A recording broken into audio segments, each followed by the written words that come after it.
Senhoras e senhores seguidores da TV Tonhão, esta é a nossa leitura matinal da Bíblia do Caminho, do Testamento Kardeciano, o Grande Banquete.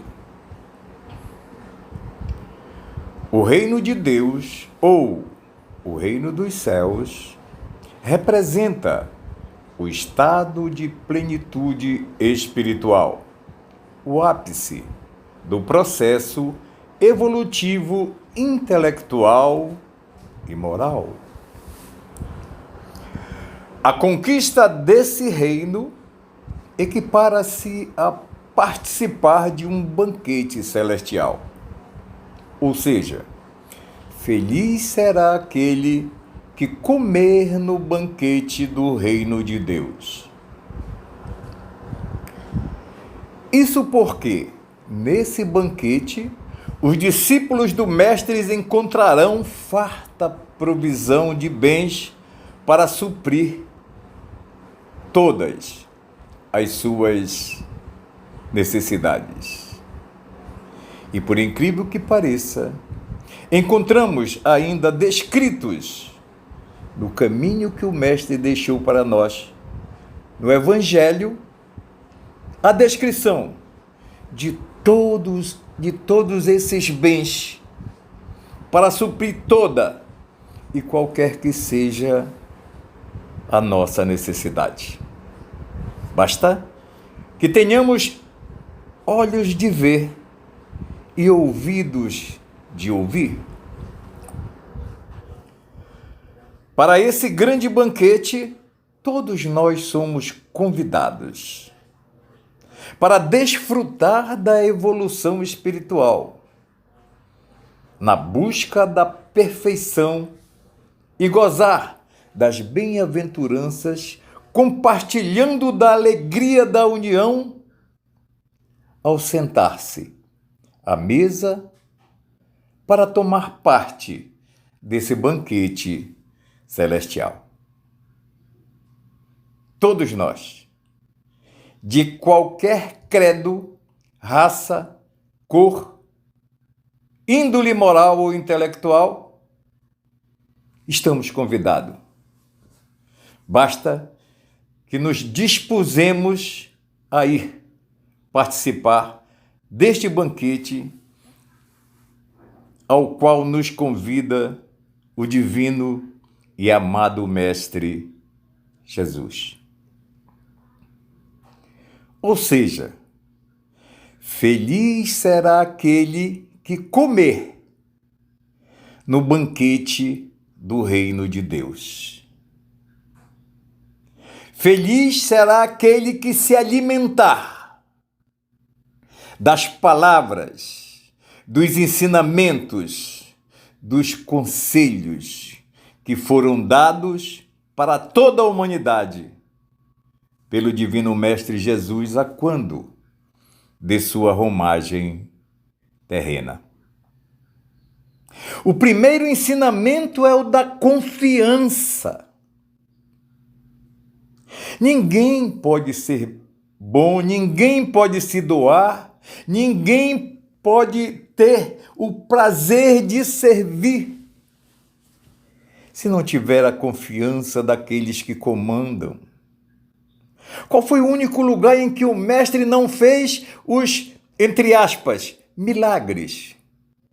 Foi na sua terra, junto ao seu povo, porque, segundo o dito popular, santo de casa não faz milagres exatamente pela falta de confiança daqueles que o rodeiam. Vinde a mim que tudo está preparado. Todos são convidados a participar, sem exceção nenhuma. Até os deserdados do mundo estão convidados por Jesus, convidados pelo seu evangelho, convidados pela doutrina espírita, que é, sem dúvida nenhuma, o cristianismo redivivo. O evangelho anunciado é a boa notícia, pois os portões do reino de Deus foram abertos para todos aqueles que nele queiram entrar, sem privilégios, sem escolha por amizades, nem por admirações terrenas, porque todos nós, independente do que aparentamos ser, temos uma bagagem sideral, ao qual Cristo sempre nos deu o exemplo de valorizar, quando ele não olhou para os defeitos daquela mulher possuída de 7 demônios, Madalena. Ele olhou para o seu lado bom, para aquilo que ela poderia produzir e se tornar como se tornou, um pilar dos seus ensinamentos, do seu evangelho. Em momento nenhum, ele viu a covardia do seu apóstolo Pedro. Confiou nele, entendeu sua fraqueza nos limites da carne e fez dele o grande pilar dos seus ensinamentos e do seu evangelho também. Os convidados se excusam, alegando terem que cuidar de suas propriedades, suas juntas de boi, de seus casamentos, simbolizando as pessoas absolvidas pelas coisas terrenas, mantendo-se indiferentes às coisas celestiais. Ainda hoje, o mundo continua assim. A humanidade, seja ela em qualquer denominação, continua se apegando a valores pequenos, encobrindo, fechando os olhos à visão espiritual. Preferem privilegiar o lado ruim de cada um de seus irmãos, ao invés de investir no lado bom, porque quando você melhora o lado bom, o mal desaparece, porque o mal não existe na realidade. O mal é apenas a ausência do bem.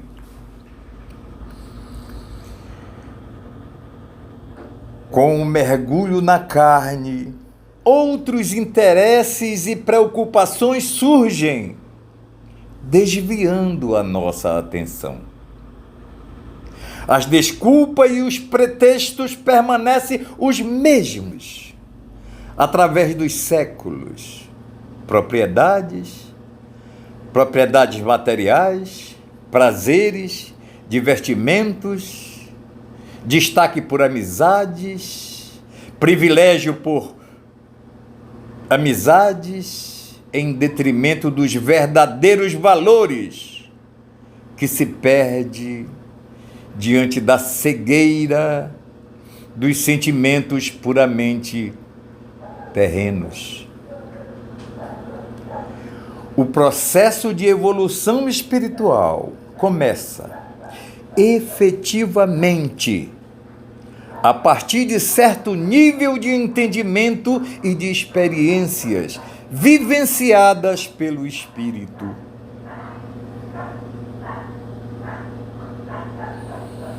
Somente a partir desse patamar pode o homem abrir-se para novas verdades transcendentais. Isso por seu próprio esforço, independente da má vontade, da qual porventura possa ser vítima diante de seus irmãos, que deveriam lhe incentivar e ajudá-lo a crescer mais ainda.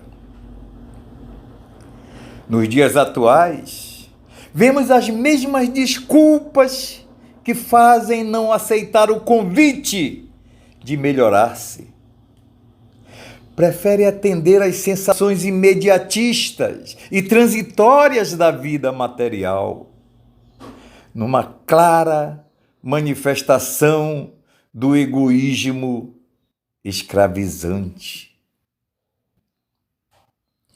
Indiferentes aos benefícios espirituais recebidos na existência, não avaliam o preço que terão de pagar por esse descaso. Não se revelam preocupadas com a salvação da sua própria alma. Estão sempre adiando indefinidamente o momento da sua transformação espiritual, de olhar Jesus no rosto de cada um de seus irmãos. Rompa com os prazeres, rompa com os tratados, rompa com as proteções, mas não rompa jamais com o seu compromisso de transformação espiritual. As criaturas tão absolvidas pelo cotidiano que não sentem a necessidade do Evangelho, sem se darem conta do mal que infligem a si mesma. Ainda entendem, quando estudam este mesmo Evangelho, como se fosse para aplicá-lo aos outros, ao seu irmão, quando não é esse o objetivo do Evangelho. O objetivo de você estudar o Evangelho é praticá-lo. E tudo que nele você lê serve para ser aplicado em si mesmo, e não no seu irmão, e não nas pessoas que o cercam. O tesouro que trazem no coração é o amor pelo dinheiro, pela aquisição de bens, pela realização de negócios lucrativos e pela vivência de prazeres, o que nos dá uma ideia puramente material de que o homem vale o quanto ele tem no bolso, quando, na verdade, montado em um burrinho, sem roupas de marca, sem nenhum poder explícito, Jesus entrou triunfante no domingo de Ramos, na cidade de Jerusalém, mostrando que não se precisa ser de nada disso quando se tem grandeza espiritual. O desculpismo sempre foi a porta de escape dos que abandonam suas próprias obrigações.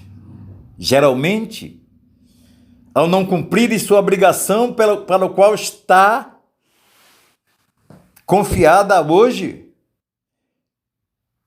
preferem, ao invés de assumir de sua culpa, confessando-se a si mesmo errado, arrumar 1001 desculpas, transferir responsabilidade, culpar A, B ou C, o que só faz atrasar mais ainda a sua trajetória nas trevas da ignorância. Companheiros que arruinam o corpo em hábitos viciosos, arquitetam um largo sistema de escusas, tentando legitimar atitudes infelizes que adotam, comovendo a quem os ouve. Entretanto, acabam suportando em si mesmo as consequências das responsabilidades que se afeiçoam. O apego ao mundo e às coisas do mundo privam o homem das bênçãos de Deus. Certa vez, encontrando Jesus um moço de qualidade e rico, que observava todos os mandamentos, mas não observava o principal dos mandamentos, que se constitui no desapego das coisas do mundo, disse: é mais fácil um camelo passar pelo fundo de uma agulha que um rico salvasse. O homem superior, o espírito evoluído, jamais prefere os bens da terra em detrimento aos bens do céu. Porque sabe que aqueles que se extinguem, porque sabe muito bem que aqueles se extinguem, mas estes permanecem para sempre. Não há campo, não há bois, não há casamento capazes de desviar o homem de bem de seus deveres espirituais. Preso aos negócios, às diversões, à ganância louca, esquecem-se de seus deveres para com Deus, de seus deveres para com o próximo, de seus deveres para consigo mesmo. Isso é, dos deveres espirituais que tem de realizar neste mundo. Ninguém veio para cá, como diz o ditado, como Deus criou batata. Todos nós temos um alvo a atingir. Todos nós temos uma missão a cumprir. E essa missão é para cuidar daquilo que sobra em nós, daquilo que é eterno em nós, do espírito e das coisas espirituais. Os convidados foram os grandes, os potentados, os afazendados que se negaram a ouvir a palavra do reino de Deus, que não quiseram comparecer a esse banquete celestial, que muitas vezes não querem praticar o que leem no Evangelho, que muitas vezes lê anos a fio e não praticam uma solinha desse Evangelho, e a quem muito foi dado, muito será pedido. São estes os excluídos das bênçãos do céu, porque as recusaram, preferindo os deleites do mundo, os sentimentos do mundo e as relações perniciosas que não levam a lugar nenhum. Os pobres, os coxos, os aleijados, os cegos, eu acrescentaria os enjeitados, os não confiáveis, aquele a que não temos amizade, aqueles que na língua mundana não são do aquário. São os que não têm campo, não têm boi para experimentar, nem casamento para privá-lo do comparecimento a esta ceia. De fato, a palavra de Jesus exclui todas as honras, etiquetas e preconceitos terrenos. Para nós chegarmos a Ele, é preciso nos comparar a uma criança que não tem ideias preconcebidas, que não tem campo, boi, casamentos, porque a palavra de Jesus é superior a tudo e requer de nós o máximo respeito, a máxima consideração e o maior acatamento. O cristianismo, em seu complemento espírita, realiza novamente este chamado, inclusive para os seus componentes. E estamos certos de que todas as ovelhas que constituirão o único rebanho do Supremo Pastor ouvirão os incessantes chamados que lhe estão sendo feitos e corresponderão com solicitude e boa vontade aos divinos convites que partem de todos os recantos do mundo. Esta, queridos irmãos, era a nossa reflexão para hoje. Fiquem com Deus, porque eu gosto dele e vocês também. Tenham um bom dia e até a próxima oportunidade.